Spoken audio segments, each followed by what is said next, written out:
Well, it's official. My favorite max cushioned daily stability trainer has just got the most enjoyable update in years.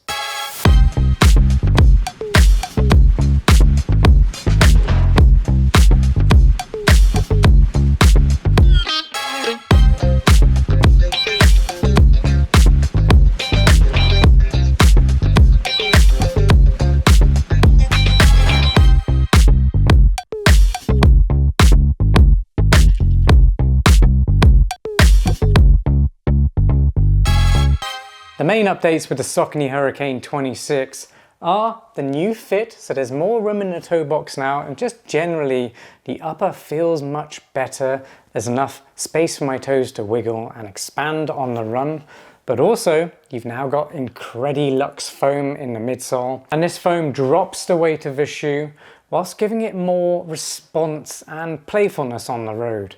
But it also makes it a little bit softer, so it's not quite as stable as before.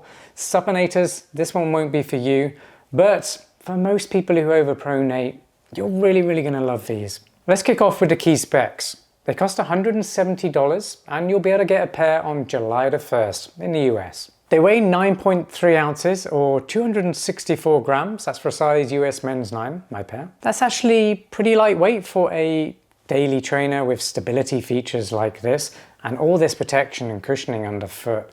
I'd actually say it's probably a little bit lighter than I would expect. So it feels really nice on the run because of that. They have a drop of 6 millimeters, that's 41 millimeters under the heel and 35 millimeters under the forefoot. The upper is using a breathable engineered mesh, definitely more breathable than the previous version. I've done some crazy hot runs in these and my feet were able to regulate temperature within the shoe really well. So really pleased with how this upper allows airflow to go through the shoe. The midsole is using that all new IncrediLux foam over a dual density PWRRUN frame.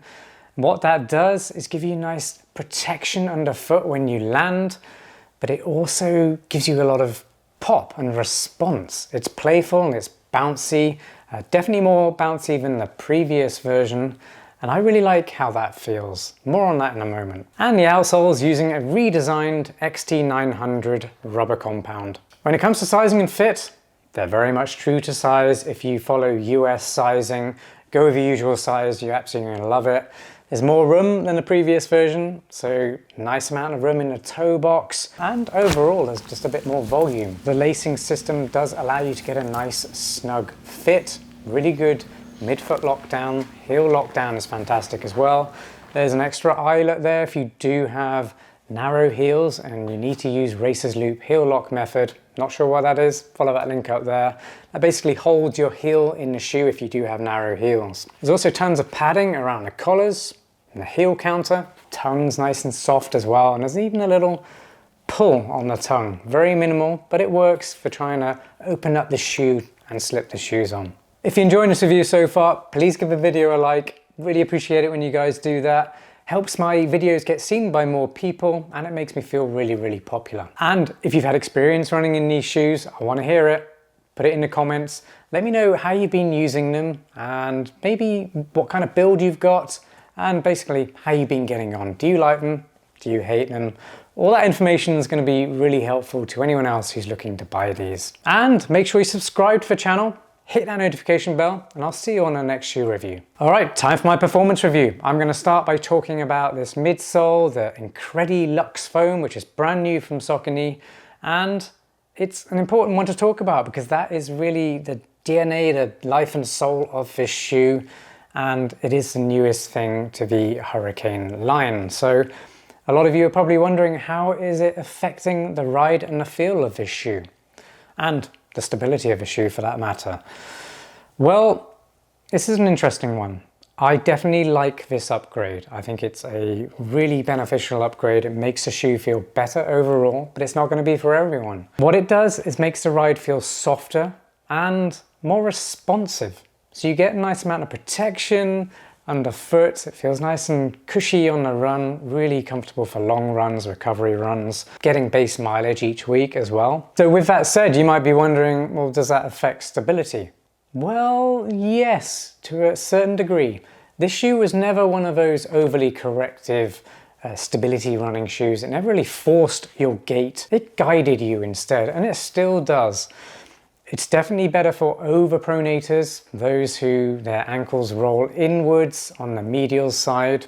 If you supinate, roll outwards on the lateral side of a shoe, these won't be for you because there's no real support there at all. It's really happening on the inside edge. And I'm still noticing it. It's still plenty of stability there, and I think most people are really going to enjoy how it feels.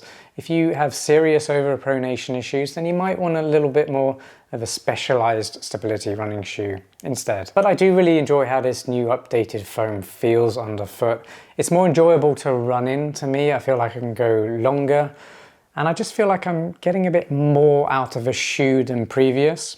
Even if I do have slightly less stability, it's really not that different, to be honest. So it's even less of a stability tank now and more of a responsive, agile shoe, which I think more people are going to enjoy just because it feels snappier on the run.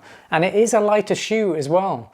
They've reduced over an ounce worth of weight. It's about 10% overall, which is a lot in a running shoe.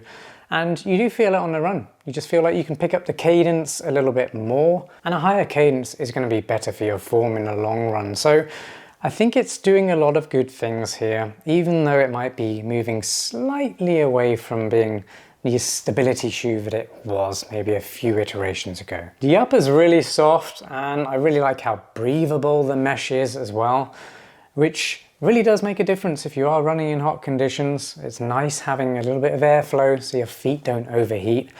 I do tend to run hot when I am doing longer runs, so having the ability to allow my feet to cool is definitely a win. One thing to note is there is a little bit of squeak in this shoe on the run. You can probably hear it if I twist this shoe. What it seems to be is the insert rubbing on the midsole inside the shoe. So now if I twist the shoe, you can't hear it. So that's curious. I think this will improve over time, but you can probably do something to the surface of this, wear it down somehow, or stick the insert down within the shoe. I think that will definitely reduce that squeaking, but if you do notice that, it's not the midsole, so to speak, it's the insert rubbing on the midsole. Heel lockdown has been fantastic, as I mentioned earlier, and the XT-900 rubber compound on the outsole has been really good too. It always is. It's a very durable rubber compound, and traction is really good in most circumstances, even in the wet. This is definitely a mid-range or mid-pace running shoe. You're not going to get anything out of it if you do want to do speed sessions or tempo runs. It's not really designed for that. And the geometry just doesn't allow for it. I just found myself settling into that mid-pace range really well on this, and it allowed me to keep going. I wasn't really thinking about the shoe that much, which is a good thing, and it just encourages you to go further in comfort, and I think that's a real strong selling point for this shoe. If you're wondering where the Hurricane 26 fits in my best stability running shoes now, well, head up there. That will take you to my roundup for best stability running shoes, and you'll find out exactly how well it's done. Spoiler alert, it's still doing really well. Okay, time to close out this video. Is it worth $170? Yes, it's still one of my favorite stability max cushion daily trainers that you can buy right now. Absolutely love for fit. I like having the extra room in the toe box now. This new IncrediLux foam is incredible. It does feel really good, and I like the fact this shoe is 10% lighter now. So it just feels less blocky, a little bit more agile, and a little bit quicker or more fun to run on because of this foam and geometry. So overall, I do really like the upgrade. It has changed the softness of a shoe. It's softer now and slightly less stable, but still has a really good guidance to it. Overall, love it. $170. That's a lot of money, but it's worth it. If you've got any questions at all about the Hurricane 26, drop them down below. I reply to everyone, so your comment time won't be wasted. And if you haven't already, make sure you subscribe to the channel, hit that notification bell, and I'll see you on the next review. Peace.